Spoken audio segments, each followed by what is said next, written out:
नमस्कार। कार्यक्रम देखने वाले सभी दर्शकों का स्वागत है। इस समय आप देख रहे हैं डीडी हिमाचल पर कार्यक्रम जनवाणी।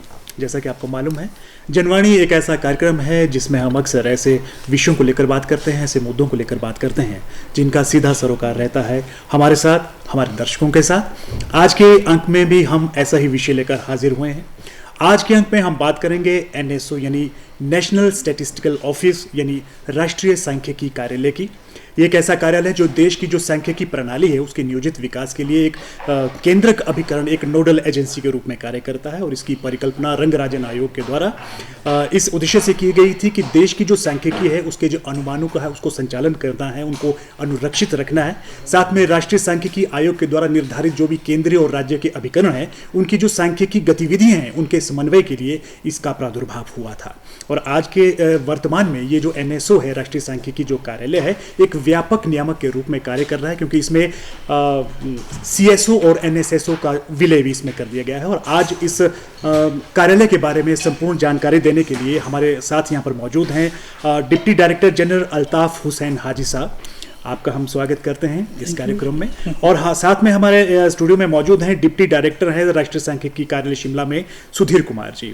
दोनों ही गणमान्य हस्तियों का हम इस कार्यक्रम में स्वागत करते हैं। कार्यक्रम आपको मालूम है जनवाणी है और अक्सर इस कार्यक्रम में हम ऐसे विषयों पर बात करते हैं जो जनता के साथ सरोकार रखते हैं। और आज जो हम कार्यक्रम कर रहे हैं वो क्योंकि आपके विभाग से जुड़ा हुआ है और विभाग का नाम है राष्ट्रीय सांख्यिकी कार्यालय, तो सबसे पहले हम अपने दर्शकों तक यही जानना चाहते हैं कि क्या है ये राष्ट्रीय सांख्यिकी कार्यालय।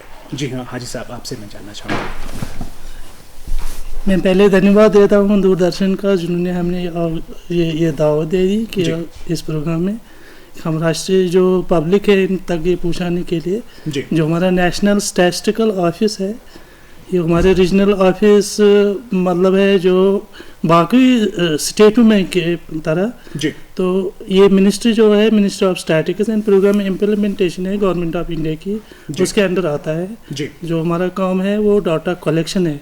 डाटा मीन्स कि हमें कुछ मतलब फिगर सर्वेज वगैरह वो लोगों से लेना है, तो वही आंकड़े जमा करके फिर एक मतलब फिगर दे रहे हैं गवर्नमेंट को कि मतलब ये गवर्नमेंट या हमारे कंट्री की सिचुएशन क्या है। तो मेन जो मुद्दा है हमारा जो है वो डाटा कलेक्ट करना है पब्लिक से।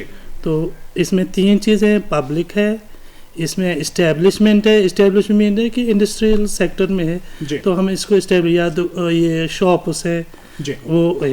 एक इंडिविजुअल मतलब है किसी पर्सन से हम डाटा चाहते हैं तो उससे मतलब आंकड़े लेकर, तो ये साइंटिफिकली जो हमारा सिस्टम है, स्टैटिस्टिकल सिस्टम है, उस सिस्टम के हिसाब से मतलब हम मतलब वो डाटा कलेक्ट कर रहे हैं ये मतलब कंसर्न एजेंसी। जी बिल्कुल। राष्ट्रीय स्तर पे जो भी डाटा या जो भी आंकड़े कलेक्ट किए जाते हैं, राष्ट्रीय स्तर पे जो भी आंकड़े आगे दिखाए जाते हैं, उनका कार्य जो है वो एनएसओ के द्वारा किया जाता है, राष्ट्रीय सांख्यिकी कार्यालय के द्वारा किया जाता है। सुधीर जी, आपसे भी मैं जानना चाहूँगा कि ये हमारे लिए भी नया विषय था कि राष्ट्रीय सांख्यिकी कार्यालय एक ऐसा विभाग है जो सरकारी स्तर पर जो आंकड़े हम प्रदर्शित करते हैं उसके लिए ज़मीनी स्तर पर कार्य ये विभाग करता है। तो आपका क्या कहना है, क्या है ये विभाग, कैसे अपने कार्यों को अंजाम देता है? जी किसी भी नीति की कामयाबी जी इस बात पे निर्भर करती है कि वर्तमान में उसका स्तर क्या है, स्थिति क्या है जी, और वो स्थिति की असेसमेंट जो है उससे संबंधित सूचना का आधार क्या है हमारा, उस पे निर्भर करती है।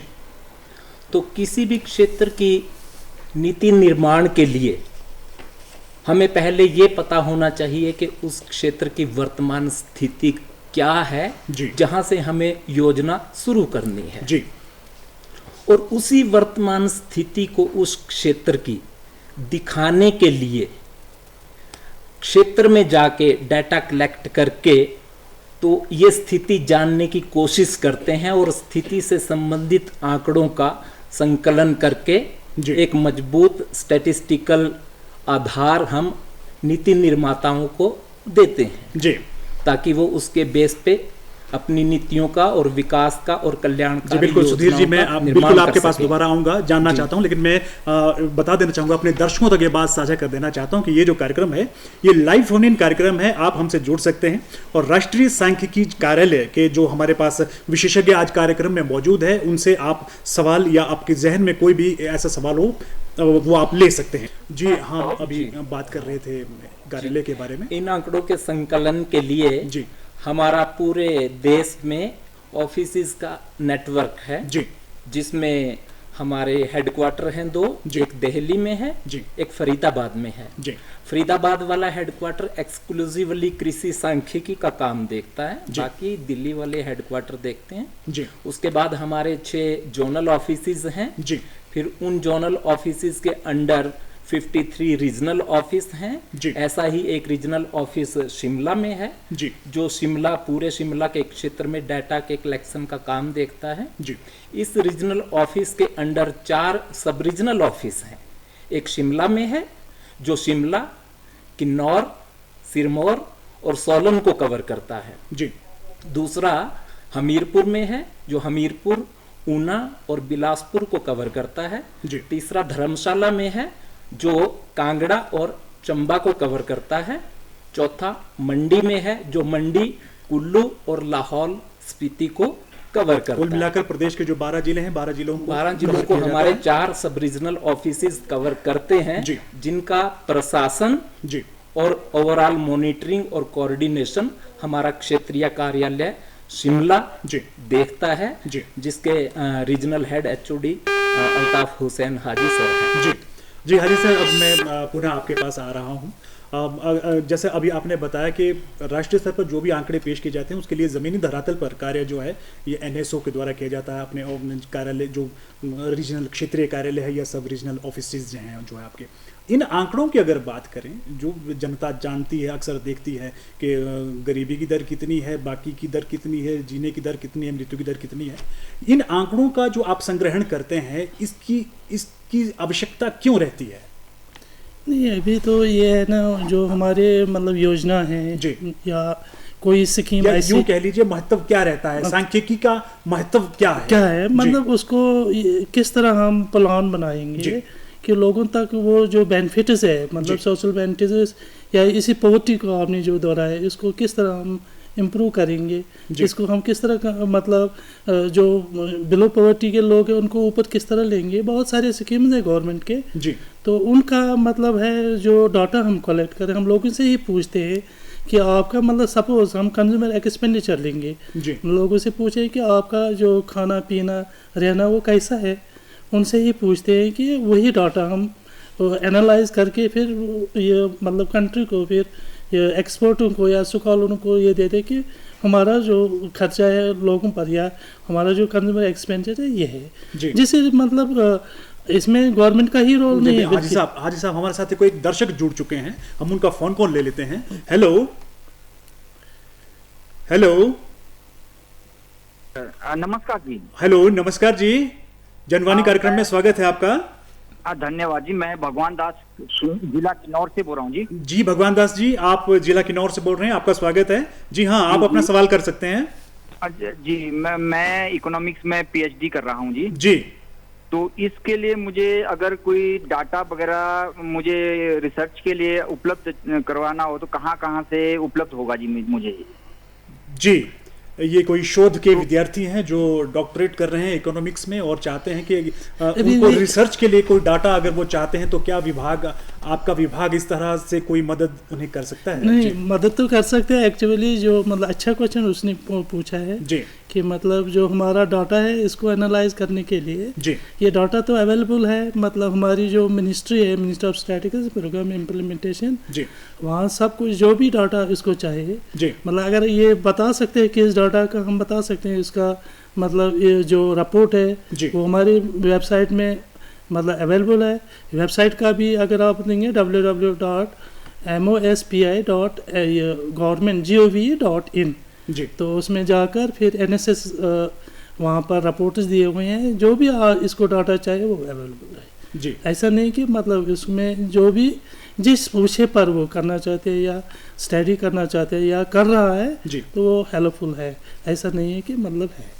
अगर किसी विद्यार्थी को इस तरह से डाटा चाहिए तो उन्हें कहाँ पे आवेदन करना होगा, कहाँ पे वो कहीं नहीं जाना है, जी। घर पर बैठकर आज हर एक के पास फ़ोन है, हर जी। एक के पास कोई ना कोई मतलब आईटी इंस्ट्रूमेंट है, जी। तो वो घर बैठकर इसको ये data download online available available है। जी। तो वो ऐसा मतलब है, हर एक चीज़ का अवेलेबल है। जी। तो अभी हम ये अभी बता रहे थे कि जो हमारा डाटा है तो जो स्कीम प्रोग्राम में है वही स्कीम में वो एक किस्म का प्रोजेक्ट है। जी। तो इसको प्रोजेक्ट को मतलब किस तरह हम कंप्लीट करेंगे, इम्प्लीमेंट करेंगे, जी। इसको इफेक्टिव किस तरह बनाएंगे, वो मतलब इसमें मशीनरी, गवर्नमेंट मशीनरीज है, जी। सब मिलजुल कर काम करते तभी मतलब ये हमें मालूम होता है कि स्कीम प्रोग्राम कैसे है। जी। Ministry of statistics and personal program implementation की साइट पर ये जो डाटा है वो अवेलेबल रहेगा, वो मिल सकता है वहाँ? हाँ, मिल जाएगा। उसमें जो भी इसको चाहे, जिस चीज़ का इसको चाहे, जी। सोशो इकोनॉमिक रिलेटेड जो भी चाहे वो अवेलेबल वहाँ पर। जी। और जो इवन जो गवर्नमेंट का डाटा भी है ना, मतलब ऑर्गेनाइज्ड का, जी। वो भी वहाँ पर अवेलेबल है। जी। आपके सवाल का जवाब हाजी साहब ने दे दिया है। और हाजी साहब, हम पुनः उसी विषय पर आते हैं कि सांख्यिकी का महत्व की हम बात कर रहे थे इस दर्शक से जुड़ने से पहले। सांख्यिकी का महत्व, जैसा आपने बताया कि कोई भी सरकारी कार्यक्रम हो, सरकारी नीति हो, सरकार की कोई भी योजना हो, ज़मीन पर तभी, धरातल पर तभी उसको सफल माना जाएगा जब उसमें आंकड़े आएंगे कि कितने लोगों के द्वारा उसको, पात्र लोगों के द्वारा प्रयोग में लाया गया है, कितने प्रतिशत, कितने फीसदी आंकड़ों के हिसाब से ही उसकी जो है सफलता और विफलता जो है तय की जा सकती है। तो सांख्यिकी का हम महत्व बात कर रहे थे। वो सांख्यिकी जो है ना, स्टैटिक्स जो है, जी। वो एक्चुअली डिपेंड अपॉन ए ट्रूथनेस, जी। जब सच्चाई है। जी। जब हम लोगों के पास जाएंगे तो अगर वो जो आंकड़ा वो सही बताएंगे, जी। उसी के हिसाब से मतलब फिगर आ जाएगा। जी। अगर वो इसमें कमियां रहेंगे, इसमें जी। अगर नॉन रिस्पॉन्स रहेगा या कोई चीज़, मतलब हम बोलेंगे आप कितना चावल खा रहे हैं, जी। अगर वो 250 ग्राम का खा रहे हैं तो वो बताएगा 1 kg जी। पर मील। जी। तो वो मतलब प्रॉब्लम है। जी। मतलब वो रिपोर्टिंग। जी। हाजी साहब, हमारे साथ एक और दर्शक हैं जो जुड़े हैं फोन कॉल पे, उनका फोन कॉल हम ले लेते हैं। हेलो, नमस्कार। हेलो सर, मैं संजय कुमार रामपुर से बात कर रहा हूँ सर। संजय कुमार जी, जनवाणी कार्यक्रम में स्वागत है आपका। और मैं जी सर। जी संजय कुमार जी, बोलिए, आपका क्या सवाल है? मैं इकोनॉमिक स्टैटिस्टिक्स से ग्रेजुएट कर रखा हूँ जी। तो मैंने एनएसओ के बारे में पढ़ा है जी। और इनका योगदान भी काफी डाटा कलेक्शन में है। जी। सर, मैं ये जानना चाहता हूँ कि इस संबंध में जी कृपया ये बताने की कृपा करें कि जॉब में किस तरह से अप्लाई किया जा सकता है जी। और इसके एजुकेशनल क्वालिफिकेशन क्या क्या है जी। और इसके हिमाचल में इनके कहाँ ऑफिसेज है जहाँ संपर्क किया जा सके। जी संजय जी, इनका कहना है कि एनएसओ, जो राष्ट्रीय सांख्यिकी कार्यालय, जिसके बारे में आज हम अपने दर्शकों के साथ बात कर रहे हैं, आप हमारे साथ यहाँ पर मौजूद हैं। राष्ट्रीय सांख्यिकी कार्यालय से अगर कोई जुड़ना चाहता है, कोई अपना भविष्य उसमें देखना चाहता है, करियर के रूप में लेना चाहता है, तो उसके लिए क्या पात्रता होनी चाहिए और कैसे वो आवेदन कर सकता है, कैसे वो एनएसओ का भाग बन सकता है? बहुत बढ़िया क्वेश्चन। मतलब जो मतलब उसको ये समझे, एनएसएसओ या पहले तो इसको एनएसएसओ बोल रहे थे, नेशनल सैंपल सर्वे ऑर्गेनाइजेशन। जी। फिर ऑर्गेनाइजेशन के हिसाब से मतलब मर्जर हो गया तो नेशनल स्टैटिस्टिकल ऑफिस है। जी। तो जो हमारा जॉब है इसमें डिफरेंट लेवल के पोस्ट्स हैं। जी। जिसमें हम बोलते हैं जूनियर स्टैटिस्टिकल ऑफिसर या सीनियर स्टैटिस्टिकल ऑफिसर। जी। हम जूनियर स्टैटिस्टिकल ऑफिसर की बात करेंगे, उसकी जो मतलब क्वालिफिकेशन है, मतलब ग्रेजुएशन जो हो गई विथ मैथमेटिक्स, स्टैटिक्स, इकोनॉमिक्स। जी। तो रिसेंटली उसमें ऐड और भी किया गया, अगर 12th पास के भी लड़के हैं जी, उनका ग्रेजुएशन है, मैथमेटिक्स है 60%, वो भी अप्लाई कर सकते हैं जी।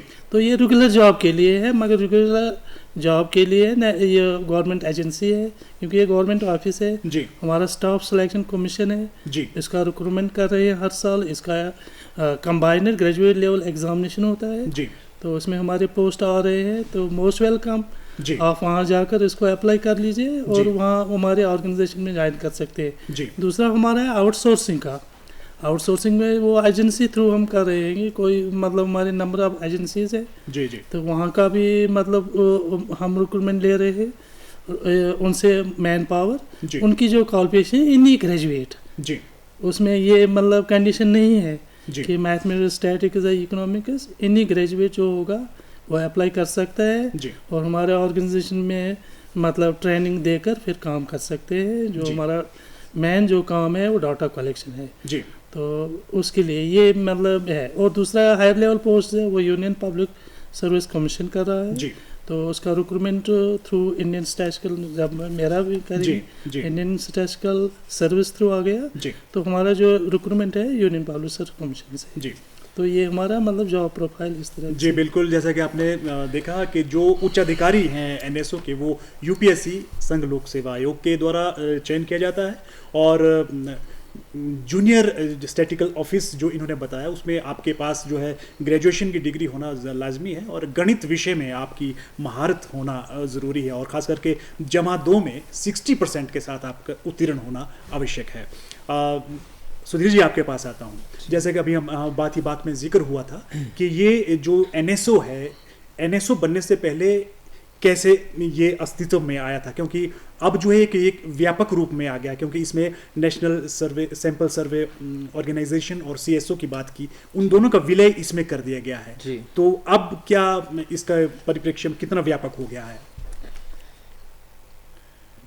नेशनल स्टैटिस्टिकल ऑफिस इसका आज का नाम है जी ये वजूद में आया था 1950 में, देश की आज़ादी के बाद, जी और तब ये मिनिस्ट्री ऑफ फाइनेंस के अंडर था। जी इसका नाम था नेशनल सैंपल सर्वे डायरेक्टोरेट। जी ठीक है जी 50 के बाद 51 में सीएसओ वजूद में आया, जी वो भी कैबिनेट सेक्रेटेरिएट में। जी 1957 में मिनिस्ट्री ऑफ फाइनेंस से नेशनल सैंपल सर्वे डायरेक्टरेट को भी कैबिनेट सेक्रेटेरिएट में शिफ्ट कर दिया गया। जी अप्रैल 1961 में कैबिनेट सेक्रेटेरिएट में एक डिपार्टमेंट ऑफ स्टैटिस्टिक्स बनाया गया, जी जिसके अंडर सीएसओ आ गया।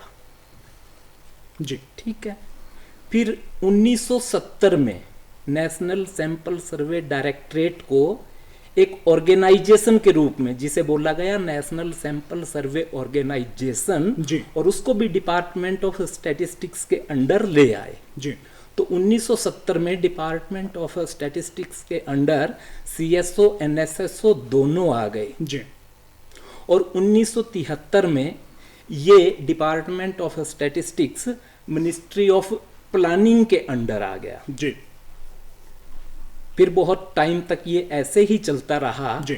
फिर 1999 के शुरू में department of statistics and department of program implementation, जी। दोनों को मर्ज करके department of statistics and programme implementation बनाया गया, जी। जो ministry of planning and programme implementation के सुधीर जी, अंदर मैं था। माफी चाहूंगा, 2 जी। मिनट के लिए रोकना चाहूंगा। एक दर्शक हमारे साथ जी। जुड़े हैं जी। फोन कॉल पे, उनका फोन कॉल ले लेते हैं। हेलो हेलो, नमस्कार जी। नमस्कार जी। जनवाणी कार्यक्रम में स्वागत है। सबसे पहले आप अपना परिचय दीजिए। सर, मैं अनीता बोल रही हूँ जी शिमला से। जी सर, मैंने एक क्वेश्चन पूछना था। ये एनएसएसओ शिमला में, एनएसएसओ कार्यालय में जी। क्या लड़कियाँ जॉब कर सकती हैं, फील्ड जॉब जो होती है सर? आपका सवाल मैं चाहता हूं पुनः आप एक बार रिपीट करें। सर, लड़कियाँ ये जॉब कर सकती हैं, फील्ड जॉब जो होती है सर? Field job? हाँ जी सर। जी, आपका सवाल है कि राष्ट्रीय सांख्यिकी कार्यालय जो है, जो हाँ जी शिमला, सर। क्या महिलाएं भी कार्य कर सकती हैं, और खासकर फील्ड जॉब जो हैं? हाँ जी हाँ जी सर, यही है। कोई भी होगा, मतलब कोई महिला होगा, कोई मतलब पुरुष होगा, जी तो ये फील्ड जॉब है, कोई भी कर सकता है। जी अभी हमारे ऑफिस में बहुत सारे ऐसे लड़कियां भी हैं जो जी बहुत यंग हैं, तो वो भी मतलब अभी फील्ड में 200-300 किलोमीटर दूर जाकर मतलब ये काम करते हैं। जी इसमें कोई मतलब पाबंदी नहीं है, आप मतलब ये लड़कियां भी कर सकती हैं, जी तो इसमें ऐसा नहीं है। जी बिल्कुल, एनएसओ जो राष्ट्रीय सांख्यिकी कार्यालय है, इसमें ऐसा नहीं है, पुरुषों के साथ साथ महिलाओं की भी पूर्ण भागीदारी है और आप भी वहाँ पर आवेदन कर सकती हैं और एनएसओ के साथ जुड़ सकती हैं और उनके कार्य में अपनी भागीदारी दे सकती हैं। जी सुधीर जी, पुनः एक बार आपके पास।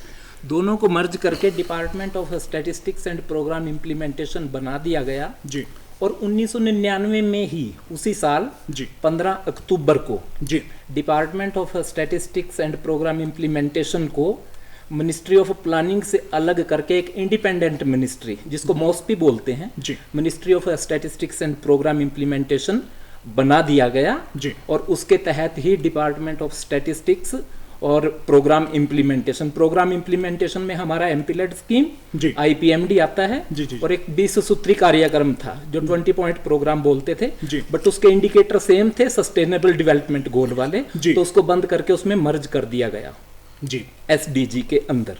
जी तो अब उसमें 2 ही डिवीजन है और फिर 2016 में नेशनल सैंपल सर्वे ऑर्गेनाइजेशन और सीएसओ दोनों को मर्ज करके नेशनल स्टैटिस्टिकल ऑफिस बना दिया गया जी। और बाकी के जो डिवीजन है वो एनएसओ के अंडर इक्वल लेवल पे आ गए जी। अब अटैच्ड सबॉर्डिनेशन वाला कंसेप्ट खत्म हो गया, सबका जो स्टेटस है वो इक्वल हो गया, जो डिफरेंट डिवीजन थे, और उन्हीं में एनएसओ में एफओडी है, एसडीआरडी है, जी। डीक्यूएडी है और एससीडी है। जी मैं ऐड करना चाहता हूँ बिल्कुल, इसमें, जी, जी, जी। एक्चुअली जो नेशनल सैंपल सर्वे ऑफिस था या ऑर्गेनाइजेशन था जी और सेंट्रल स्टैटिस्टिकल ऑफिस था, ये मर्ज हो गए है एज पर the recommendation of national statistical commission जो वजूद में आ गया 2000 में। जी तो उसकी रिकमेंडेशन ये थी कि एक ही मतलब एजेंसी होनी चाहिए, एक ही नोडल मिनिस्ट्री होनी चाहिए, एक जी। ही, ताकि वो स्टैटिस्टिक्स जो डिफरेंट एजेंसी कर रहे हैं ना,